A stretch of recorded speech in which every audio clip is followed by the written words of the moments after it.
Hola, bienvenidos a la clase de hoy. En esta oportunidad veremos cómo diseñar condensadores e inductores utilizando el valor del ripple de voltaje y corriente respectivamente. Para ello vamos a comenzar primero con el diseño de un condensador que tiene una corriente de entrada cuadrada. Este tipo de corriente es común encontrarla en los rectificadores y convertidores en este curso, en electrónica de potencia. Eh, y la podemos definir como una corriente IC, ¿cierto? Que entra al condensador y que es constante durante un periodo de tiempo T1, tiene un valor I1, mientras tiene un valor I2, que también es constante durante un periodo de tiempo T2. Entonces cumple una forma de onda como la que vemos acá, y luego de un periodo dado por T, que es la suma de T1 y T2, esa forma de onda se repite en el tiempo. ¿Qué es lo que le pasa a un condensador cuando aplicamos esta corriente? El condensador se comporta como un integrador y por lo tanto, si la corriente de entrada es positiva, el valor del voltaje va a empezar a aumentar en forma lineal, porque la corriente es constante. Si la corriente es negativa, constante, entonces el condensador, perdón, el voltaje del condensador va a bajar en forma lineal, como ustedes pueden ver aquí en la figura azul. Esta señal, por supuesto, también se va a repetir en el tiempo. Podemos ver que entre el valor máximo y mínimo de la señal triangular azul, definimos la variación de voltaje.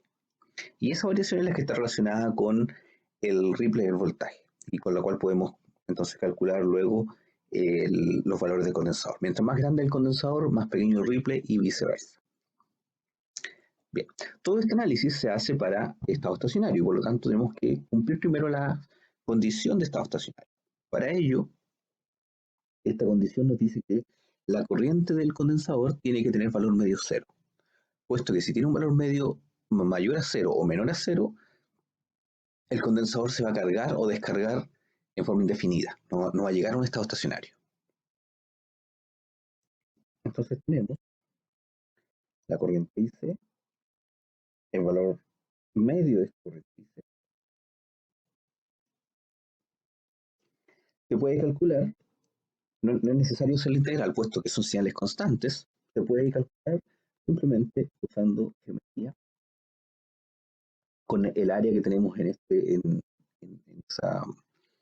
ese tiempo, que está dado por I1 por T1, más el área que está en este tiempo, que es I2 por T2, dividido por el periodo. Y eso tiene que ser igual a 0. De aquí podemos resolver entonces que I2 tiene que cumplir con lo siguiente, menos T1 T2 por I1. Es decir, los tiempos son siempre positivos, el T1 y el T2. Si la corriente I1 es positiva, entonces la corriente I2 va a ser negativa. Esa es la única forma que se cumpla que este condensador esté operando en estado estacionario. Luego, para poder calcular la variación de voltaje, tenemos que aplicar la ecuación dinámica del condensador, es decir, la corriente IC es igual a C por la variación del voltaje. Esto lo vamos a discretizar en un tiempo, como es como la respuesta lineal, ¿cierto? La corriente constante lo podemos discretizar en un tiempo, y eso, esa discretización nos queda como C por delta BC, la variación de voltaje, dividido por la variación del tiempo. Y podemos calcular cuánto es ese voltaje. BC es la corriente IC por la variación del tiempo dividido por el condensador. Luego podemos usar esa misma ecuación para encontrar el condensador. Pero ahora lo que vamos a ver es qué es lo que pasa en el tiempo T1. En el tiempo T1 tenemos lo siguiente. El IC, la corriente que se está ingresando al condensador, es I1. El tiempo en el cual vamos a considerar el aumento de voltaje en el condensador es T1 y nos queda el condensador.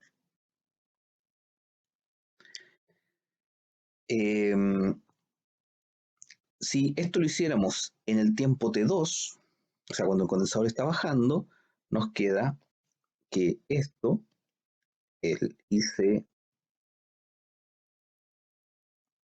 por delta T dividido por C, es menos I2 por T2 dividido por C. Y por la relación que vimos arriba, la relación entre T1 y T2, podemos ver que esta segunda ecuación es I1 por T1 partido por C. Es decir, el valor del voltaje, de la variación de voltaje, delta VC, es el mismo, no importa si lo calculamos utilizando T1 e I1 o T2 e I2, siempre se cumpla con la condición de estado estacionario que tenemos acá. Nosotros lo vamos a dejar expresado entonces en términos de T1. Y con eso podemos calcular el condensador. El condensador está dado por I1 por T1 dividido por el delta VC. Ahora podemos definir el ripple, el ripple de voltaje, como la variación de voltaje del condensador partido por el voltaje del condensador medio. Por lo tanto, el valor del condensador nos queda como I1 por T1 dividido por el ripple por el voltaje medio. Y esa es la forma que tenemos para calcular el condensador dado un cierto ripple de voltaje. Para eso necesitamos entonces la corriente que está entrando al condensador, necesitamos los tiempos que están asociados al condensador y también necesitamos la definición del ripple y el voltaje medio. Otra forma de onda común de encontrar en electrónica de potencia son las señales triangulares.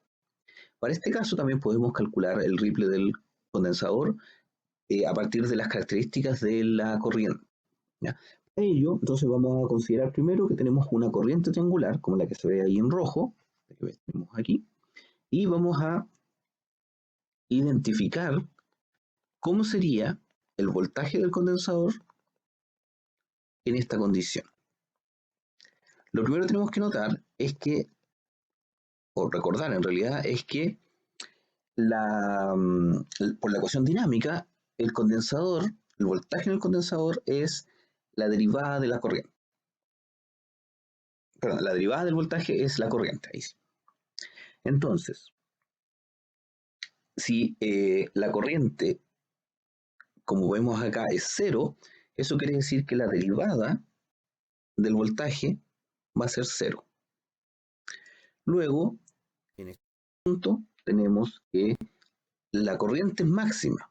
Por lo tanto, la derivada en ese punto va a ser máxima.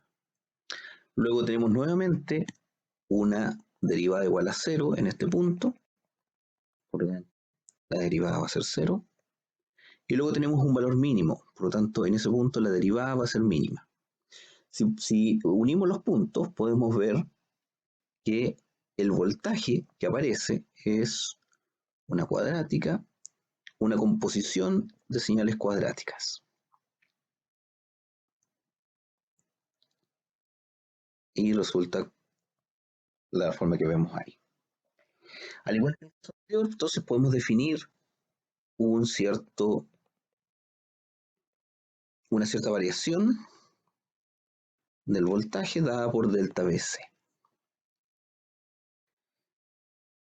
Bien, acá es importante notar que también vamos a ocupar los puntos medios de la señal. Es decir, acá tenemos T1 medios, la mitad del periodo T1, acá tenemos la mitad del periodo T2, y la suma de las dos, es decir, la cantidad de tiempo que tenemos que la señal es positiva, corresponde entonces a la suma de T1 medios más T2 medios, y eso es T medio, la mitad del periodo. De la misma forma, la cantidad de tiempo que está apagada también va a ser T medios. Análisis, entonces ahora vamos primero a identificar que la corriente tiene que tener valor medio cero. Por lo tanto, tenemos que encontrar la relación de la corriente I1 y I2. Para ello también vamos a usar una expresión algebraica en lugar de hacer la integración. Y esa expresión, una expresión geométrica, perdón, y esa expresión está dada por el área que tenemos aquí. Esa área está dada por, como es un triángulo, está dada por un medio, por la base, que la base es de medios, por la altura. y la altura es I1.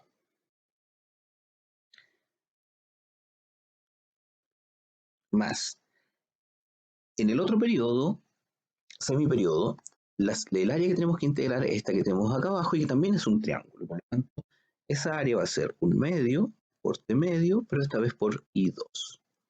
Eso significa que si sacamos un factor común, nos queda T cuartos por I1 más I2. Tiene que ser igual a 0. Y resolviendo nos queda que I2 tiene que ser menos I1. Es decir, igual que el caso anterior, los valores de I1 e I2, es decir, los valores máximos de la corriente por el condensador, están relacionados para que este opere en estado estacionario. Bien. A diferencia del caso anterior, donde usamos la dinámica del condensador, lo que vamos a hacer ahora es calcular primero la variación de carga del condensador. Ya nos vamos a ir ahora a las variables de carga. Es decir, la variación de carga del condensador corresponde a la cantidad de corriente que ingresa o sale del condensador. Es decir, la integral la corriente IC. Esa integral la vamos a evaluar solamente en medio periodo, o sea, es decir, en la triangular que está arriba. ¿Por qué?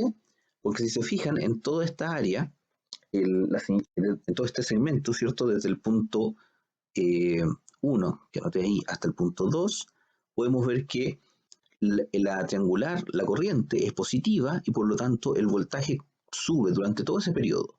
Y para poder calcular entonces el delta B tenemos que calcular desde el inicio, desde el punto más bajo del voltaje hasta el punto más alto del voltaje, es decir, entre el punto 1 y el punto 2. Esa es la cantidad de carga que tenemos que calcular que ingresa al condensador. Entonces la cantidad de carga está dada, como es una triangular, simplemente por un medio, por T medios, por I1. Es decir, T por I1 cuartos. Luego, también podemos ver, al igual que el caso anterior, que en el otro segmento, o sea, desde el punto 1 hasta el punto, perdón, del punto 2 hasta el punto 3 que tenemos acá, el voltaje pasa de un máximo hasta un mínimo. Y es porque le estamos sacando corriente, hay una corriente negativa del condensador. Eso quiere decir que el delta, como el delta Q, en esa condición, la segunda condición, va a ser igual a T por I2 partido por 4, lo cual sería igual a menos T por I1 partido por 4. Recuerden que tenemos la relación de que I1 es igual a menos I2. Bien, también se puede calcular ya sea con la corriente I1 o con la corriente I2. Es exactamente lo mismo. Entonces, ¿cómo relacionamos esto con la variación de voltaje? Bueno, tenemos que acordarnos que la corriente, la carga está dada por el condensador, la capacitancia por el voltaje. Eso quiere decir que el delta Q va a ser la capacitancia, asumiendo que el condensador es fijo, ¿cierto? Es constante, por el delta V. De tal forma de que el C, perdón, lo podemos calcular directamente como delta Q partido por delta V, BC ¿cierto? Es el voltaje del condensador. Y eso sería entonces E por I1 partido por 4 por delta BC. Si reemplazamos el ripple, nos queda T por I1 partido por 4 por el ripple de voltaje por el voltaje BC. Y ahí tenemos la expresión de cómo calcular el condensador en el caso en que la corriente del condensador, ¿cierto?, sea triangular, que es el caso acá. Bien, con eso entonces tenemos el cálculo de tanto del condensador con corriente cuadrada o el condensador con corriente triangular. ¿Qué es lo que pasa en el caso de los inductores? Es exactamente lo mismo. Exactamente lo mismo. Solo que esta vez, por supuesto, las variables son las variables complementarias. Es decir, yo tengo un voltaje fijo aplicado y eso produce que la corriente en el inductor aumente en forma lineal. Por lo tanto, si aplico la misma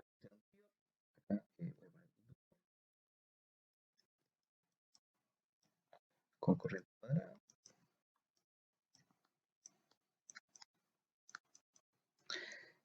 Ocupamos la ecuación del inductor, en este caso es BL igual a F de I de T, que se discretiza como BL igual a L por delta IL de T. Recuerden que B, en este caso, ¿cierto? Cuando trabajamos con inductores, el voltaje es cuadrado.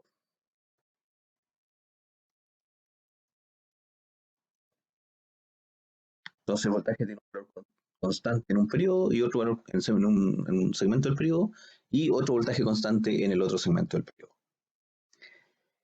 Con esta ecuación entonces podemos encontrar que el L va a ser igual al T1 por B1 partido por delta IL. Y en términos de Ripley nos queda que L es T1 B1 dividido por RI por BC, por IL. ¿Por qué? Porque en el caso del Ripley de corriente está definido como la variación de la corriente, delta IL, partido por la corriente IL.